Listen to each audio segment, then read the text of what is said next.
Hello everybody, in today's video I will show you how to fill down your formulas on your spreadsheet on Google Sheets. First, open your spreadsheet and let's proceed to the tutorial.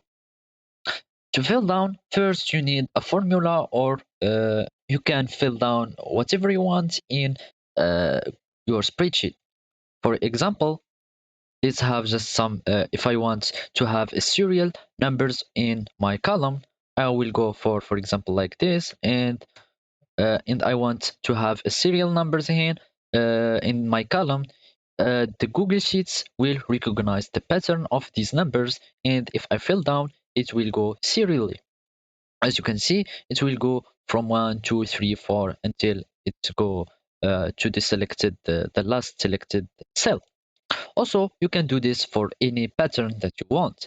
For example, let's have, for example, from 0, 5, or and then go 10.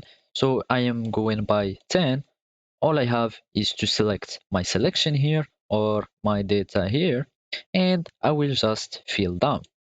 This can be applied on formulas. For example, let's suppose that I have here a function that is called sum.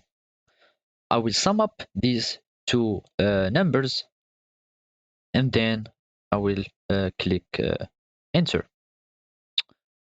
I have uh, I have here a percent because I have a percentage data, so I will just make it a number.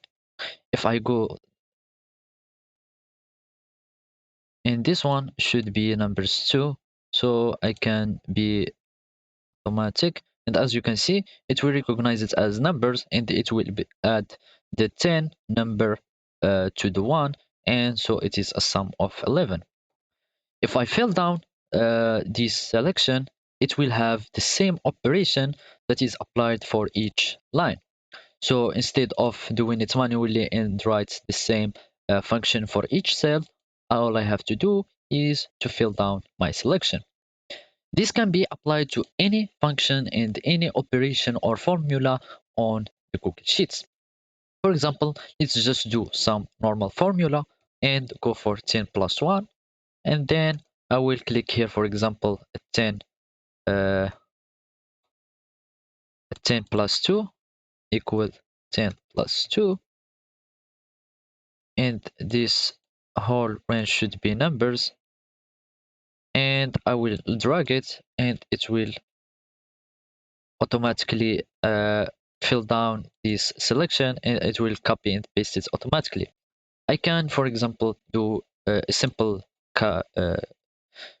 some calculations. For example, let's add this one, and I will add 5 to this number. Then, as you can see, it can have an auto fill down, and it sometimes will suggest you to autofill without you having to drag down or to fill down your selection. So I will just accept, and as you can see, I have here my filling down on my sheet. So this is how you fill down on your spreadsheet on Google Sheets. Thank you for watching, and goodbye.